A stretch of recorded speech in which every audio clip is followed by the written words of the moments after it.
Chicago, 3 millions d'habitants, la troisième mégalopole des États-Unis. La ville du blues, d'Al Capone et de Barack Obama. Il a commencé sa carrière ici comme travailleur social, puis enseigné le droit à l'université. Et c'est dans les rues de Chicago qu'il a fait ses premières armes en politique, avant d'être élu sénateur de l'Illinois, puis président des États-Unis. Les 3/4 des Chicagoans ont voté Obama en 2008. Un fief démocrate qui condense tous les défis qui attendent le pays. Couper dans les dépenses d'un budget en déficit, investir dans l'éducation et la santé et réduire l'effort militaire. Car les Américains sont en guerre depuis 11 ans. Ils s'en souviennent chaque année à l'occasion du Memorial Day. C'est l'ancien chef de cabinet de la Maison-Blanche, Rahm Emanuel, bras droit d'Obama, qui dirige la ville depuis 1 an et demi. Chicago, son maire et toute la communauté honorent les soldats tombés au combat, soudés autour de cette femme, Maudie Levin. Son fils est le dernier Marines natif de Chicago tombé en Afghanistan. C'était le 1er mars dernier. Il avait 24 ans. Ce matin, mon fils est un vrai héros aux yeux de toute l'Amérique, et surtout ici à Chicago. Son cœur battait pour Chicago. La ville de Chicago sera toujours avec vous, à chaque étape de votre chemin. À chaque fois que vous aurez besoin de réconfort, nous serons là. 167 soldats américains sont morts au combat en Afghanistan dans les 6 premiers mois de l'année. Mais pendant la même période, 260 personnes ont été tuées par balle à Chicago, un des taux de criminalité les plus élevés du pays. Cela se passe dans des quartiers où la population est à 90% afro-américaine, et pour ces morts-là, il n'y a pas de parade. 2300 fusillades en 2011, les 2/3 à moins de 10 km du quartier d'affaires et des zones touristiques, dans les secteurs sud de la ville, où Barack Obama était travailleur social. Le district le plus dangereux, c'est Englewood. Cette violence quotidienne qui gangrène la ville est la conséquence de la guerre sanglante que se livrent les gangs. Et cette violence est totalement oubliée des débats de l'élection présidentielle.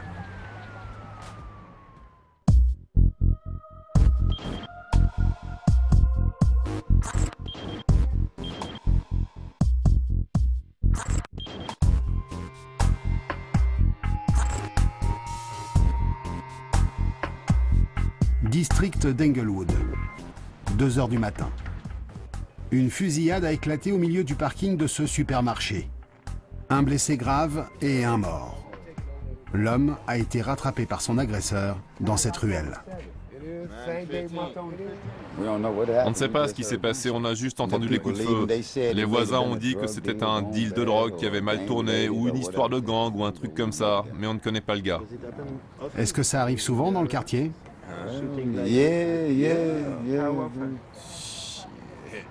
Tous les jours, mon gars. C'est Englewood ici. C'est souvent pire que ça. C'est la routine, ça. Cette violence quotidienne est devenue la norme.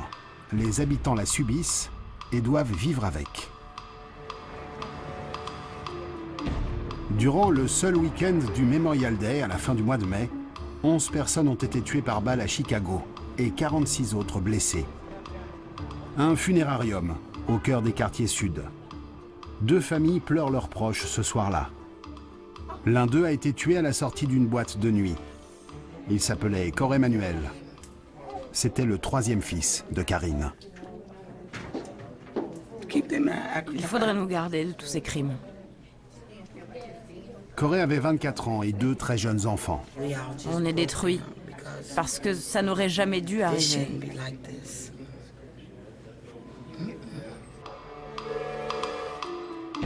Le patron du funérarium, Spencer Leak, est fatigué d'enterrer plusieurs victimes de mort par balle chaque semaine depuis plusieurs décennies.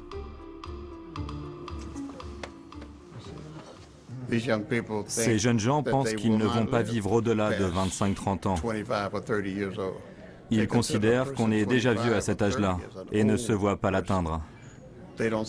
Quand ils voient un des leurs, un jeune, dans un cercueil, ils se mettent à sa place. Ils se disent que ça va bientôt être leur tour. Ils se voient dans quelques semaines, quelques mois, allongés ainsi à leur tour. Selon les parents de Corey, leur fils a voulu protéger une jeune fille et a été victime d'un tir qui ne lui était pas destiné. Vous pouvez passer là par hasard et une balle qui ne vous était pas destinée finit par vous atteindre. Ces gars ne sont pas des tireurs expérimentés, ils sont juste là, dehors, à faire n'importe quoi. Ils sont en gang. Ah, ce sont des tirs au hasard. Parfois, ils exercent une revanche. Tout est prêt pour demain. Spencer Leak connaît le quartier et sa violence mieux que personne. Ancien chauffeur de Martin Luther King, militant pour les droits civiques, il a aussi été magistrat. Aujourd'hui, déçu par Obama, il se sent bien seul. Je me désole de n'avoir pas entendu un mot de la Maison-Blanche à propos de ce qui se passe à Chicago. J'attendais du président qu'il s'occupe de Chicago, car c'est sa ville, et qu'il dise « Voilà ce que je veux faire à Chicago, parce que c'est ma ville, et que ce soit un exemple pour la nation. » J'aurais voulu l'entendre dire cela, venir ici, et pas pour assister à des dîners de financement pour sa campagne, mais pour arpenter les rues de Inglewood et de Woodland. Ce soir-là, justement, le président est en ville. Il vient assister à 2 dîners de levée de fonds pour sa campagne. Le ticket d'entrée est à $1000 minimum. Son équipe prévoyait de récupérer là 4 millions de dollars. Pauvres ou riches, les Chicagoans continuent de soutenir Barack Obama. Le président des États-Unis, notre ami, le président Obama. Le président candidat est reçu chaleureusement par le maire Rahm Emanuel, un fidèle parmi les fidèles. Si vous continuez à croire en moi, si vous êtes prêts à aller frapper aux portes et à passer des coups de fil et à sortir dans la rue, nous n'allons pas juste gagner une élection. Notre pays va continuer sur le chemin de la gloire. Cette fois non plus, pas un mot sur la violence qui mine la ville. Pourtant, le nombre d'homicides à Chicago a augmenté de 40% pendant les 6 premiers mois de 2012. Le lendemain, on célèbre la messe d'enterrement de Corey Manuel dans le South Side. Sa famille au complet et ses amis du quartier de Pocket Town sont là.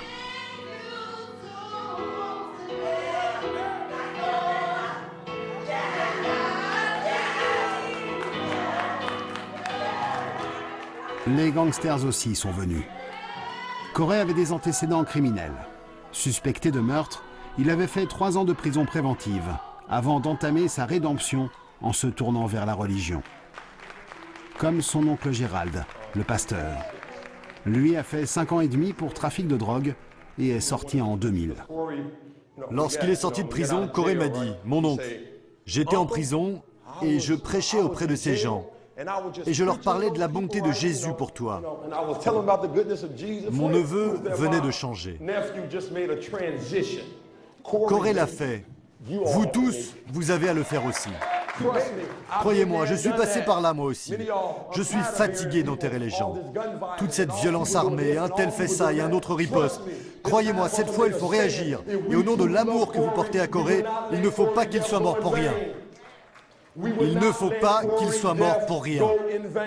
Tout à coup, en plein milieu du sermon, une simple dispute entre 2 femmes manque de dégénérer. Asseyez-vous. Retournez à vos places. Messieurs les officiers, nous contrôlons la situation. Merci à vous, que Dieu vous bénisse. C'est une célébration. Le diable est un menteur. On ne va pas continuer tant que cette pagaille ne sera pas finie. L'intervention de la police a été évitée de peu, en pleine messe. Corey Manuel était membre des Pocket Town Gangsters. Ici, en gris, c'était lui qui produisait les clips de la bande. Selon les enquêteurs, le tir qui l'a tué n'était pas accidentel. Corey s'était rangé, mais son passé l'a rattrapé. Et il aurait été exécuté parce qu'il se trouvait sur le territoire du gang adverse, les Harvey World.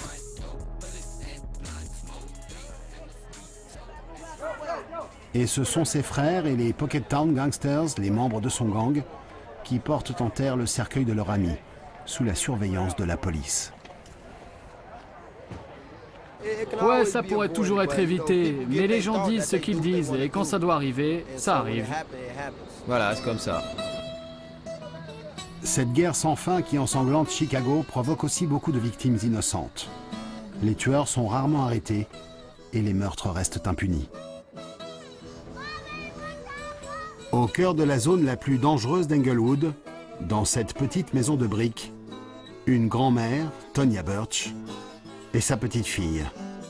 Entre elles, un absent, le fils, Deontay. Il a été tué dans une fusillade pendant une fête de quartier. Et depuis 3 ans, l'enquête est au point mort.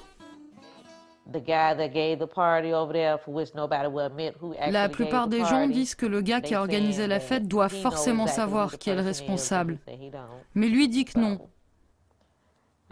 Je pense qu'il sait qui c'est. Sans l'aide de la police, Tonya continue à rechercher des témoignages. C'est une simple dispute liée à la jalousie entre 2 adolescentes qui a déclenché la fusillade. Le fils de Tonya a été tué d'une balle perdue en pleine rue, devant 200 personnes.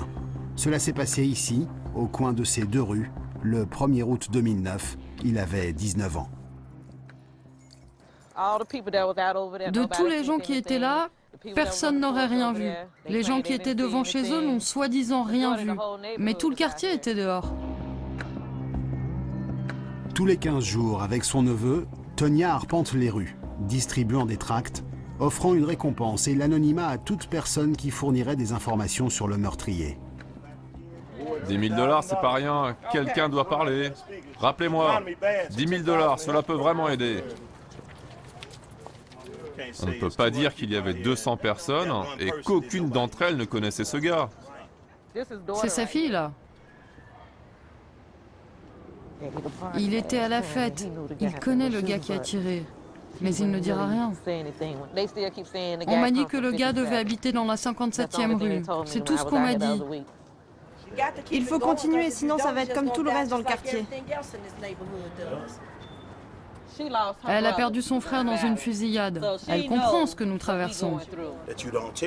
On ne dit rien, on ne balance pas. Des amis de la victime peuvent savoir qui c'est, mais ils ont peur de la vengeance de la rue. Des copains du tueur peuvent savoir, mais ils ne vont pas dénoncer leur ami. Et au milieu, il y a les habitants qui ne disent rien. Ils ont peur car ils vivent ici. Tout cela, c'est comme un code, une loi non écrite, la loi du silence. La peur de ces gangs qui sont partout, mais invisibles. Pour briser cette loi du silence, Tonya est de moins en moins seule. Des églises, comme la paroisse catholique de San Sabina, partagent son combat.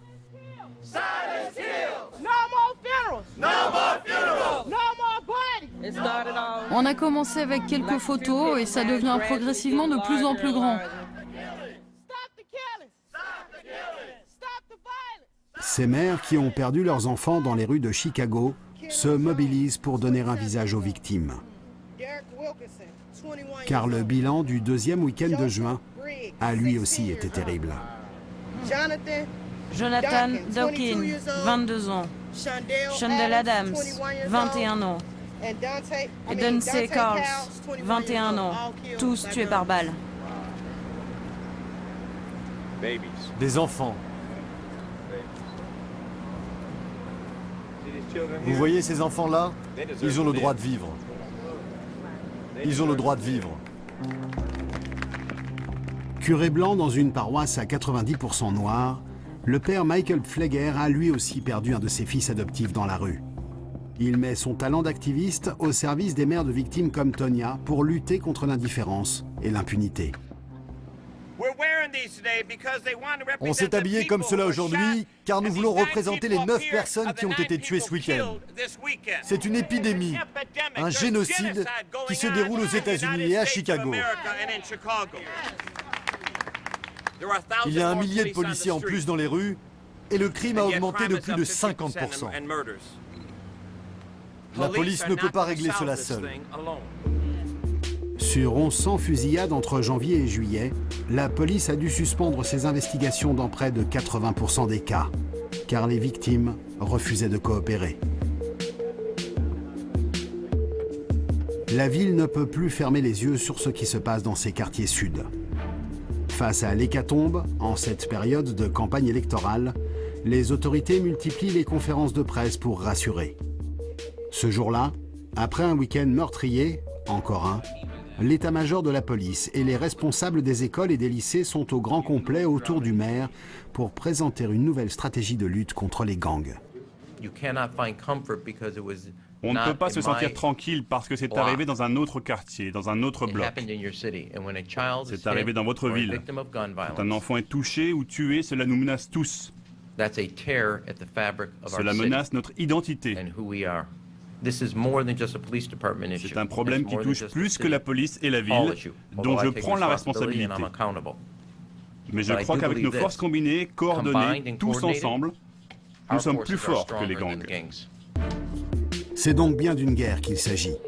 Le superintendant Gary McCarthy a redéployé ses policiers, mais les moyens lui sont comptés. Il mise sur la technologie et le renseignement. On a identifié 59 gangs et plus de 600 factions. C'est important de réaliser que des factions du même groupe peuvent être en conflit entre elles.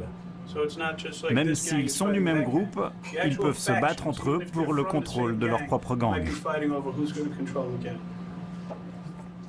Là, l'officier vous a sélectionné le 2e district, où il y a 26 factions différentes. Vous pouvez y lire les noms des gangs. Les Vice Lords, les Black Pistons et surtout les Gangsters Disciples. Celui qui les connaît le mieux, c'est le commandant Leo Schmitz. Ancien patron de la brigade anti-gang, il est à la tête du district policier d'Englewood, la zone la plus meurtrière. Sa mission, avec le sergent Boyle, n'est pas simple. Lutter contre des gangs qui font partie intégrante de la structure sociale, de l'ADN du quartier. Ok, vous êtes maintenant dans une des zones les plus difficiles de notre district.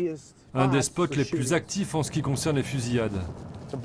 Là, c'est un bloc où on a eu beaucoup de problèmes et dont on a repris le contrôle.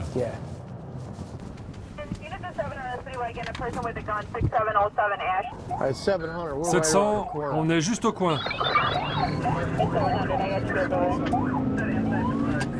Voiture 700. Description à nouveau, s'il vous plaît.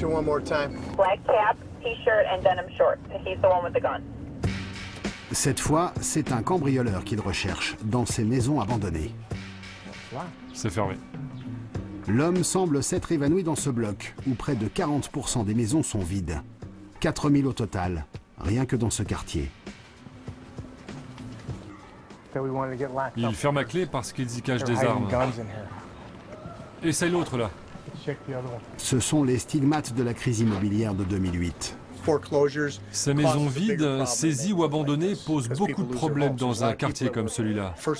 Les gens ont perdu leur maison et pour beaucoup, c'était leur premier achat. Ils avaient juste assez pour acheter la maison. Et du coup, s'ils perdent leur travail, ils se retrouvent fauchés et ils partent. Et les gangs les remplacent. Ces maisons servent alors de planque pour le trafic de drogue. Principale source de revenus des gangs qui fonctionnent sur un mode territorial. On a plus de 100 000 membres de gangs dans toute la ville de Chicago. GDN, Gangster Disciple Nation. Gangster Disciple, c'est le plus gros gang dans la ville de Chicago. Ces gangs sont divisés en factions qui contrôlent quelques blocs chacun, mais ce sont des petits gangs, alors qu'avant, ils étaient tous structurés ensemble. La police a enquêté et arrêté tous les chefs de ces gangs. Mais depuis les années 90, sans hiérarchie, les conflits entre factions se sont multipliés et la violence est devenue incontrôlable. Où sont les membres des gangs? Trouvez-les.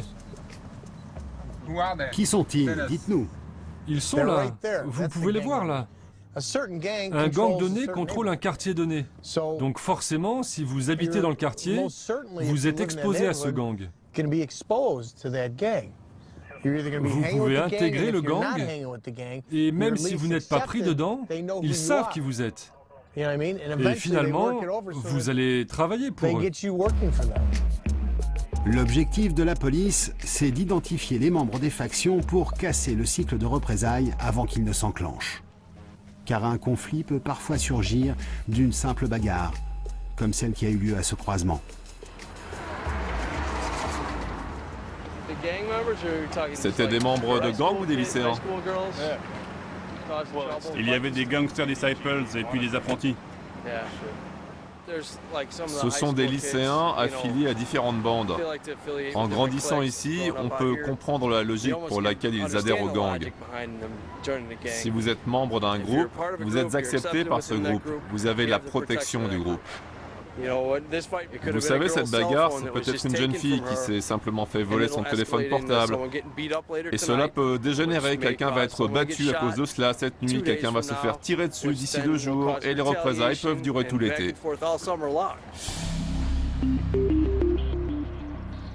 Dans ces quartiers, il faut donc vivre avec les gangs. Et aujourd'hui, dans les rues de Chicago, lorsqu'il y a un problème de sécurité, les habitants ne font plus forcément appel à la police. L'organisation Ceasefire, Cessez-le-feu, salarie des médiateurs qui interviennent en cas de conflit. Ils viennent de tirer d'un mauvais pas cette jeune femme et son amie, agressés par les membres d'un gang pour avoir répondu à une provocation. J'étais plus inquiète pour les enfants. Si on avait été tous les deux, tout simplement, c'était pas grave. Le problème, c'est qu'ils m'ont sauté dessus au supermarché. Voilà le problème. Après, ils ont tenté de se venger parce qu'on ne s'est pas laissé faire. Quelle représailles? Un mouvement de gang. Ils ont entouré ma maison. Là, ils sont juste derrière, devant le parc. Ils ont cerné ma voiture. Je ne peux plus aller au supermarché parce qu'ils sont en groupe autour. Pourquoi avez-vous appelé Ceasefire? Juste au cas où ils me tirent dessus, parce que j'ai 2 enfants. La méthode des médiateurs est simple. Le dialogue, la connaissance du terrain et des règles de la rue. On a dit aux gars qu'on voulait la paix, qu'on pouvait résoudre leurs problèmes. Ils nous ont dit que c'était terminé. Et on les a crus pour la simple raison qu'on les connaît depuis des années. Vous savez, j'ai grandi ici et je leur parle et j'espère qu'ils me respectent autant que je les respecte. On ne donne pas vraiment le nom des gangs. C'est le groupe A. C'est un groupe bien connu. Je dirais un des 5 gangs les plus importants de la ville.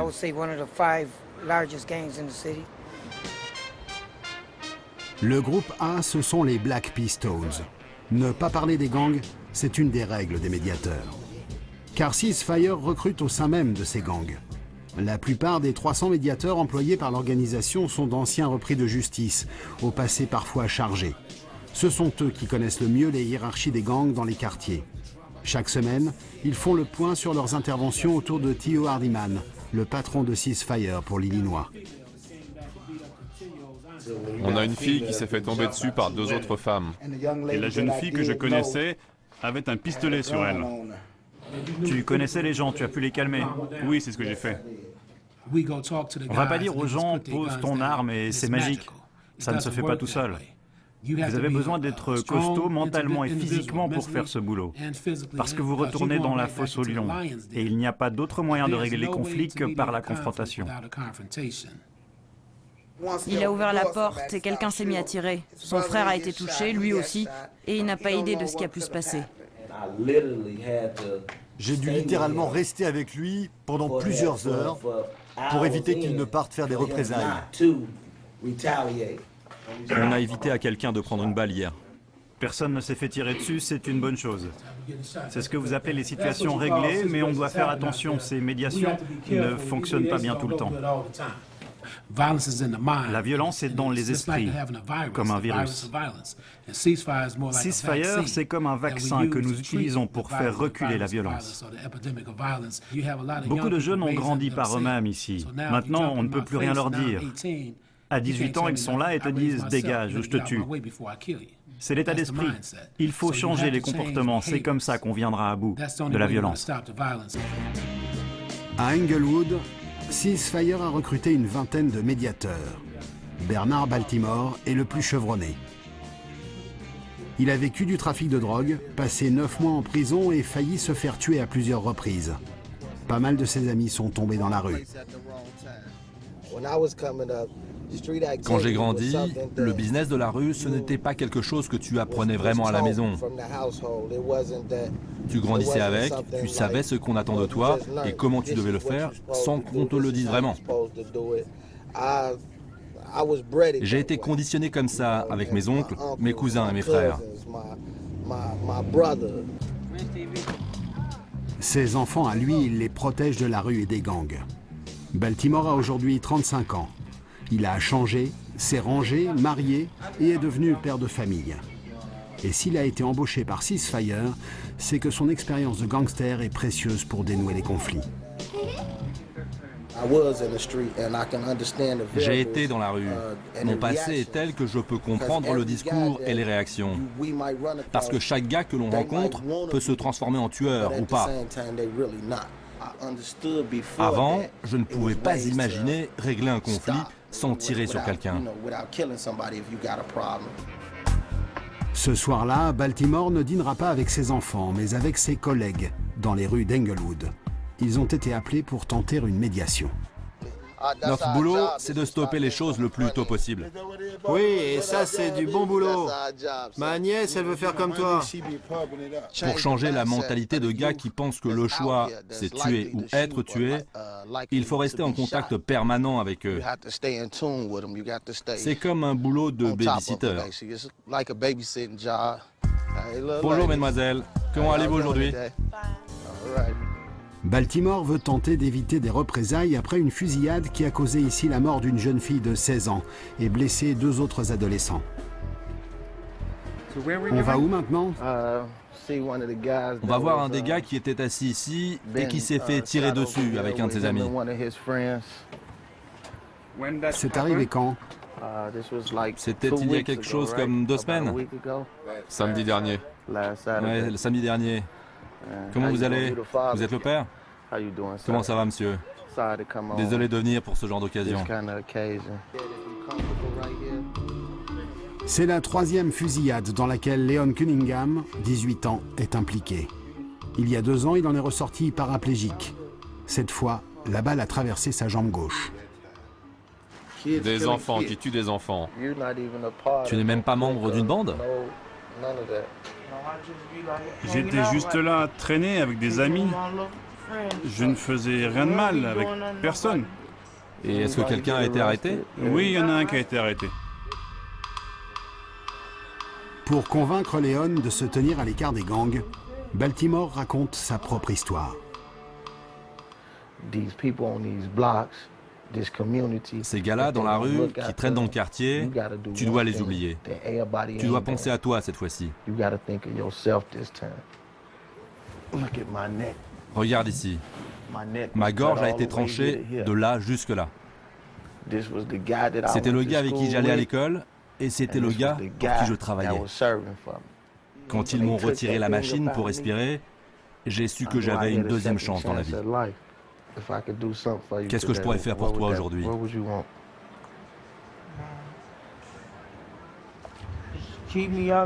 Garde-moi à l'écart de ces rues où l'on traîne. Il ne faut pas que je me perde dans la rue comme ça. Tu crois que les gars avec qui il traînait à Englewood vont revenir vers toi à nouveau? J'ai le sentiment que quelque chose va se passer, oui. Leon craint la suite, sa famille aussi. Le meurtrier présumé qui a été battu en prison. Pour stopper le cycle infernal de la vengeance, Baltimore devra encore négocier la paix avec la faction adverse. Quelle que soit la bande avec laquelle il traînait, il faisait forcément partie d'un gang. Sans quoi c'est pas possible de se faire tirer dessus 3 fois. Ils ont eu le tireur, mais ça veut pas dire que c'est fini. Quelqu'un de son gang peut revenir, qui peut agir en son nom. Cette génération, c'est le Far West. Une génération avec des codes qui rappellent ceux des westerns, comme cette paire de chaussures, signe que le membre d'un gang a été tué dans cette rue. Selon le bilan affiché par l'organisation, Ceasefire aurait désamorcé 223 conflits en 6 mois, une efficacité difficile à évaluer. Au Chicago Sun-Times, le journaliste Frank Main a obtenu un prix prestigieux pour une série d'articles sur le crime et enquêté sur ces médiateurs un peu particuliers. Il y a plusieurs membres de Ceasefire qui continuent leurs activités criminelles alors qu'ils font aussi ce boulot anti-violence pour l'organisation. On a trouvé 6 ou 7 personnes qui font face à des charges fédérales concernant le trafic de drogue, les gangs et des activités criminelles. On voulait juste montrer qu'il y avait des risques dans cette stratégie, tout comme des bénéfices.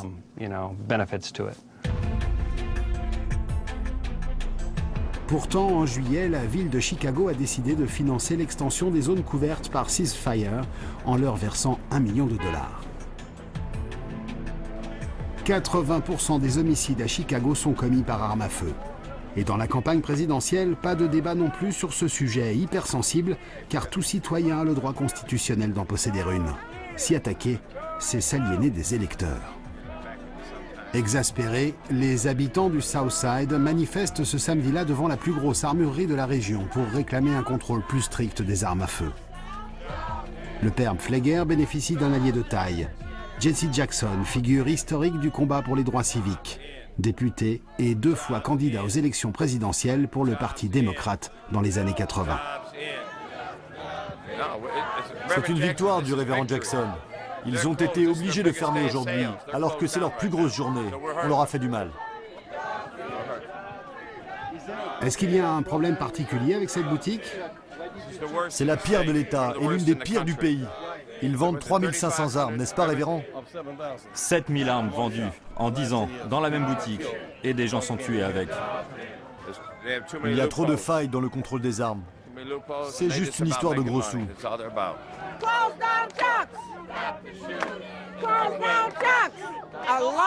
Un gros pourcentage des meurtres dans la communauté noire a été commis avec des armes dont on a remonté la trace jusque chez Chuck.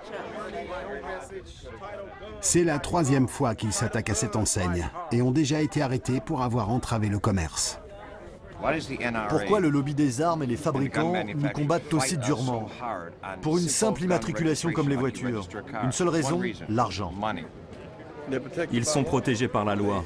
Ils ont lourdement investi sur les politiciens. Et donc ils contrôlent la fabrication des lois et des règlements. On les aura. On n'a pas peur du lobby des armes. Ce sont des voyous. Pour limiter la prolifération des armes à feu, les autorités de Chicago les rachètent avec l'aide des églises pour la collecte. 80 € pièce, sans poser de questions. Fin juin, le superintendant de la police a donné rendez-vous aux journalistes dans cet entrepôt discret. 5500 armes de tout calibre ont ainsi été récupérées. Le contrôle des armes, c'est un élément très important. On peut se procurer une arme très facilement à Chicago. Et ça fait plus de dégâts qu'un club de golf. Quoique j'ai déjà vu des gens faire des dégâts avec un club de golf. C'est un sujet politique. À chaque fois que quelqu'un soulève le problème, il est immédiatement attaqué par les groupes de pression.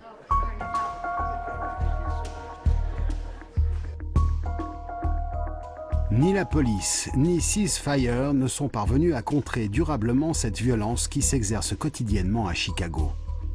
Une violence qui n'épargne pas non plus certains secteurs du quartier huppé de Hyde Park, où se trouve la résidence de la famille Obama. Jeune retraitée de l'armée, Ruth Thomas s'y rend tous les jours pour assurer la sécurité du lycée. C'est connu car il y a beaucoup de célébrités qui vivaient ou qui vivent ici. C'est très résidentiel. Il y a beaucoup de belles maisons, très chères.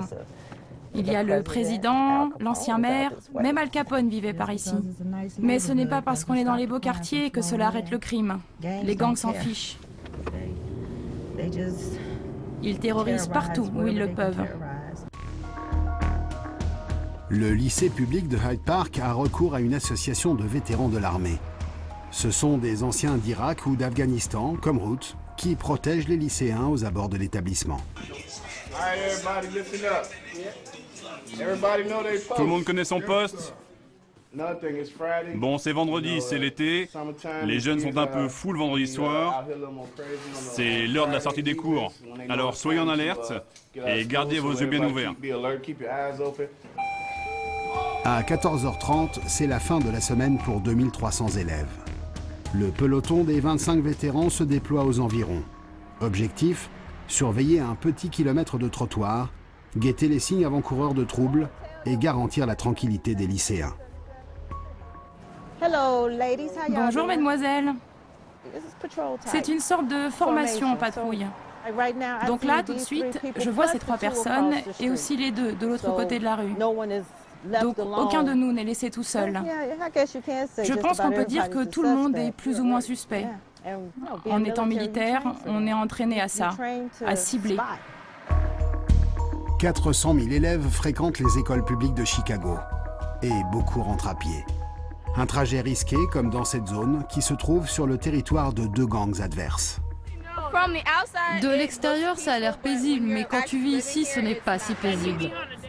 Tu ne sais pas qui peut marcher derrière toi ou à côté, et tu peux te retrouver dans le mauvais groupe et ils se jettent sur toi. J'ai été prise dans une fusillade alors que je rentrais à la maison. Un gars s'est planté en face de moi et de mon ami et a tiré juste comme ça, à 1 mètre devant moi. Et mes oreilles ont sifflé. C'était dingue. En étant lycéen ici, on est habitué à cette violence quotidienne. Avec eux postés au coin des rues, il y a plus de chances que quelqu'un réagisse plus vite ou appelle la police. Ils stoppent les choses avant que ça démarre en fait. On a le sentiment d'être plus en sécurité qu'avant. Et la violence est réduite un peu. On leur offre un passage sécurisé tout le long jusqu'à chez eux. On peut les disperser, mais si ça devient incontrôlable, on appelle la police. On n'a pas l'autorité de détenir qui que ce soit. On peut s'assurer qu'ils sont en sécurité jusqu'à là-bas, mais après, ils sont livrés à eux-mêmes. La force de dissuasion des vétérans est efficace. Le nombre d'incidents autour du lycée a nettement diminué depuis 2 ans et la ville compte étendre l'expérience à d'autres zones. Mais le meilleur moyen d'échapper à la violence, c'est de partir, quitter les quartiers sud. D'abord par les études. Mais l'accès à l'université est réservé aux plus riches. Un cursus de 4 ans coûte 100 000 €. Originaire d'Englewood, Martinez Sutton prépare un diplôme d'ergothérapie. Il a été militaire et obtenu que l'armée finance ses études. Moi, je viens vraiment des caniveaux. Mais on croyait que c'était normal. Et puis en grandissant, en sortant de cette situation et de cet environnement, tu te dis, mais le monde n'est pas comme cela. L'université fait partie d'un univers qui paraît inaccessible aux jeunes gens des quartiers sud de Chicago. Alors ici, pour leur donner confiance en eux, il y a des tuteurs comme Ronald Harris. Il dirige le centre de ressources afro-américains. Il suit et épaule des étudiants comme Martinez. Beaucoup d'étudiants sur le campus me disent 4 cours, waouh! Oui, pour l'été, tu es supposé en prendre seulement 1 ou 2. Parfois, ça fait beaucoup à apprendre et ça prend beaucoup de temps. On n'a pas envie de te voir échouer. On veut te voir réussir. Jusqu'ici, tout va bien. C'est un super diplôme que tu as choisi. Tu ne seras jamais sans boulot. C'est sûr. J'encourage beaucoup de gars que je rencontre partout et dans les quartiers à ne pas traîner dans leur bloc. Il n'y a rien de bien à y faire. Il y a un bloc qui vous attend, c'est une cellule de prison.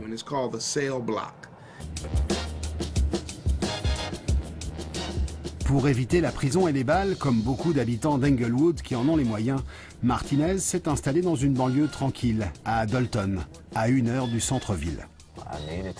J'avais besoin de m'échapper. Je ne voulais pas devenir une de ces statistiques. Je sentais que je devais partir pour que ma famille reste sur ses 2 jambes. Martinez a fui les rues d'Englewood. Pourtant, le 21 mars dernier, la violence l'a rattrapé. Mais pas celle des gangs. Sa jeune sœur de 22 ans, Rekia, dont voici le portrait, a été tuée par un policier. Elle nous manque vraiment beaucoup. Je sens un vide, un gros vide. Martinez, je t'aimerai jusqu'à la mort. C'est mon grand frère, je l'aime trop. Mon père n'est pas là, tu es mon père. Je t'aime à mort. Jusqu'à la mort. On était très proches. Ce n'était pas seulement une relation de frère à sœur. C'était presque comme père et fille. C'est cela qui rend les choses encore plus dures. Ils ne nous ont pas vraiment informés sur rien. La seule chose qu'ils nous ont dit, c'est que c'est toujours en cours d'instruction.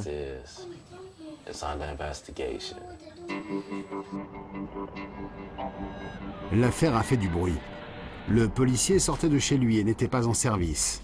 Une dispute a éclaté avec le groupe dans lequel se trouvait la sœur de Martinez. L'officier s'est senti menacé par un des hommes, a sorti son arme de service et a tiré. Ça, c'est la maison de l'officier de police, là où la lampe est allumée.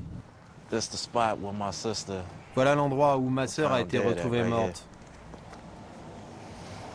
C'est terrible, j'y pense tous les jours. J'ai toujours les images en tête. Est-ce que c'est lui? Je ne sais pas qui c'est. Oui. Oui, c'est lui. Les deux hommes ne se sont jamais rencontrés. L'officier de police a été muté dans les bureaux, mais il est libre, car il a plaidé la légitime défense. Vous êtes le frère? Ouais. Je peux vous saluer? Ouais. Je suis tellement désolé. Je ne dors plus. Je ne peux plus manger. C'est une histoire humaine. Regardez, j'en tremble. S'il vous plaît, coupez la caméra. Je suis heureux de vous voir. C'est quoi votre prénom? Martinez. Sale situation. J'espère que vous connaissez la vérité. Non, non, je la connais pas. Vous la connaîtrez, mais je ne peux pas parler du cas. Il y a une procédure en cours. Un homme a fait quelque chose contre moi ce jour-là, je ne peux pas en parler. Il y avait des témoins, cet homme a essayé de me tuer et moi j'ai sauvé ma vie. Et j'ai tiré sur le gars que j'avais l'intention de neutraliser. J'ai sauvé ma vie. J'ai sauvé ma vie. Malheureusement, votre sœur était derrière. Elle ne méritait pas d'être tuée. Vraiment, elle ne le méritait pas. Mais mon âme est claire. Il dit avoir été menacé, mais aucune arme n'a été retrouvée. L'affaire sera jugée d'ici 2 ans. Le niveau de violence qui règne en ville brise des familles. Les résidents d'Englewood et des districts du sud de Chicago vivent le soir dans la peur. La police est sur les dents, sous pression. Mais la racine du problème des gangs est ailleurs. Le mal est profond. L'ascenseur social américain ne fonctionne plus aussi bien. À Englewood, il n'y a pas d'emploi, pas d'investissement public, et le système éducatif est en faillite. Si vous me demandez si les écoles sont bonnes là-bas, je répondrai que non. Si vous me demandez s'il y a une qualité de l'habitat, je dirai non. Mais si vous me demandez si on y dépense assez d'argent public pour le maintien de la loi, je répondrai oui. Il y a le bureau antidrogue, la police fédérale, la police de Chicago. Il y a Ceasefire et d'autres organisations. Il y a aussi les églises, les groupes sociaux et beaucoup de gens qui essayent d'améliorer les choses. Et malgré tout cela, ça n'a pas l'air d'aller beaucoup mieux. Alors, pour conjurer cette violence qui est devenue le langage de la rue, à Englewood, ce sont les habitants eux-mêmes qui se battent pour offrir des perspectives et des rêves aux jeunes qui ne peuvent pas quitter le quartier. Derek a 24 ans, il a choisi la boxe. Et ici, malgré les risques que cela présente, il court entre les blocs. C'est comme un refuge. Sur 2 ou 3 blocs, 3-4 blocs, je suis bien. En dehors de cette zone de confort, c'est moins bien. Parfois, les gens vous demandent qui vous êtes. Vous risquez de vous faire tirer dessus. Les gens vivent en danger permanent. T'as un combat aujourd'hui? Non, pas aujourd'hui.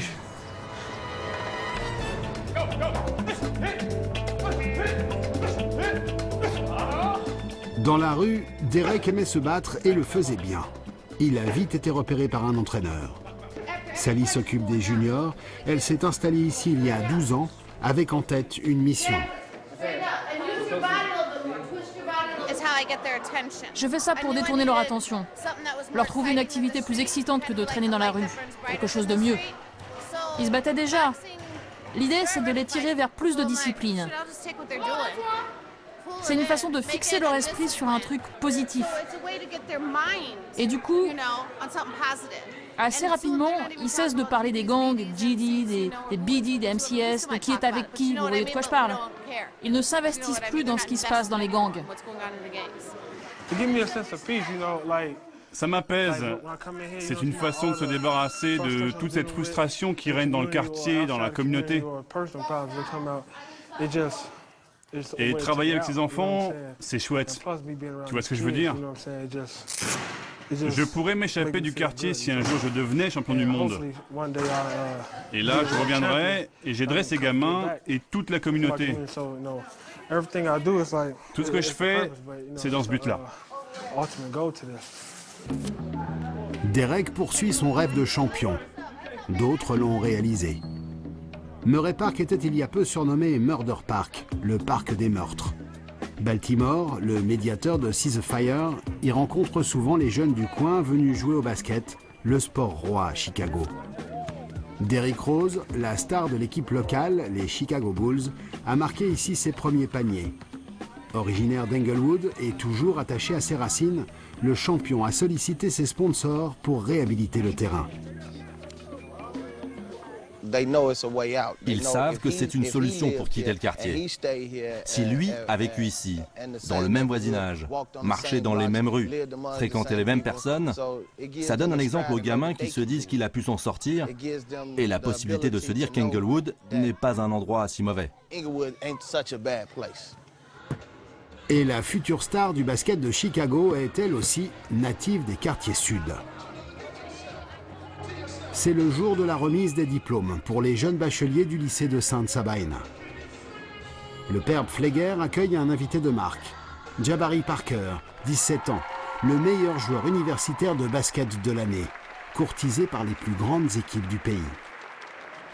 La plupart des gens le connaissent parce qu'il a fait la une de ce journal sportif il y a tout juste 2 semaines.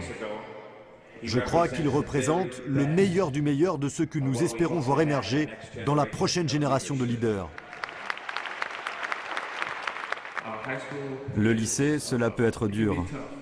Le plus important, c'est qu'on peut s'y amuser. Mais il faut le faire de la bonne manière.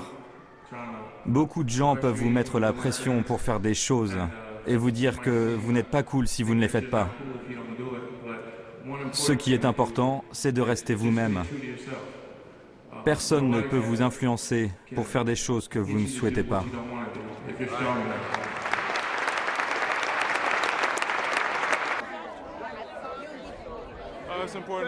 C'est important pour moi, parce que je viens de cette communauté. Notre communauté a besoin de sécurité. Les enfants ont besoin d'un meilleur environnement de vie. C'est super de te rencontrer. J'ai vu tous tes matchs au lycée. Cela fait un exemple vivant pour eux. Lorsque tous nos jeunes voient ce qu'il fait, ils imaginent ce que eux pourraient faire de leur vie. On peut arrêter la violence. On a tellement de rêves ici. Le père Pfleger vit au milieu des gangs depuis plus de 30 ans. Régulièrement menacé, il a appris à les connaître et à vivre avec. Beaucoup de nos jeunes se disent « Nous ne sommes pas reconnus par la société, nous ne sommes pas reconnus par le système éducatif, ni par le gouvernement qui ne nous offre pas d'emploi. Nous sommes invisibles dans la société, nous ne sommes pas importants. » Donc ils se battent pour avoir de l'importance et de la valeur ici dans la rue. Et nous disons, vous savez quoi, je comprends tout cela. Mais je ne tolérerai pas les fusillades. Vous ne pouvez pas tirer sur nos enfants, les tuer, et après rentrer chez vous tranquillement, manger un hamburger et regarder la télé. Non. Pour que les habitants reprennent en main leurs rues et leurs blocs d'immeubles, le père Pfleger organise pendant l'été des rondes citoyennes.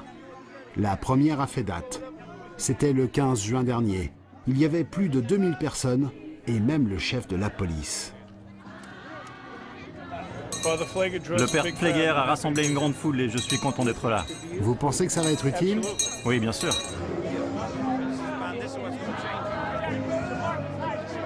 Je me sens trop bien, parce que voilà ce qui va faire changer les choses, croyez-moi. Regardez ça, un vendredi soir.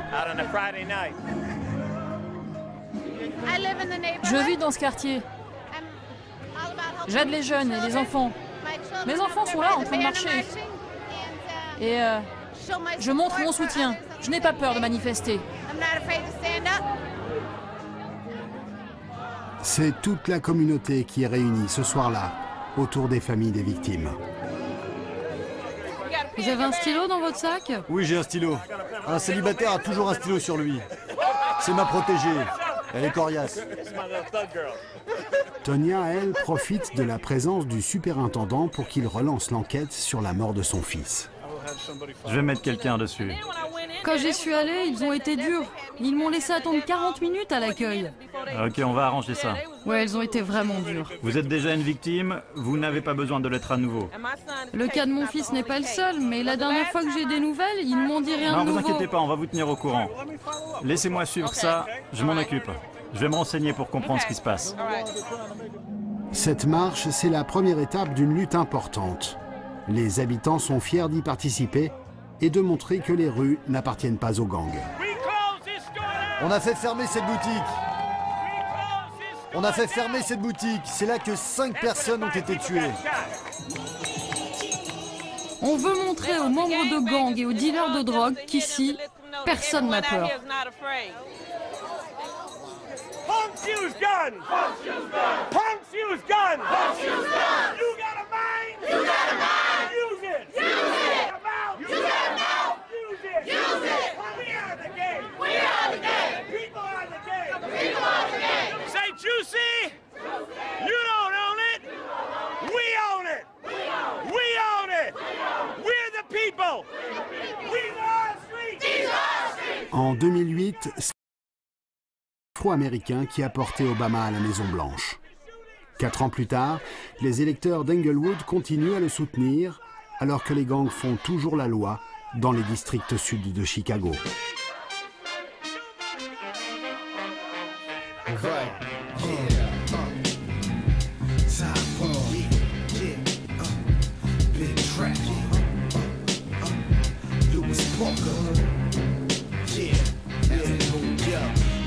Drama, dog, how does it work? You see, first comes the crime, but the drama might be worse. Get an attitude, you fly latitude, pick it to this. Slip crime, hustle and tussle, grand maneuvers. Crime, drama, how does it work? You see, first comes the crime, but the drama might be worse. Time, dollars, my mind is loose with a slip crime, will make it big time, grand maneuvers. Like a snake crawling on their belly, niggas, slimy niggas, try me, got a pack of gat and watch it back.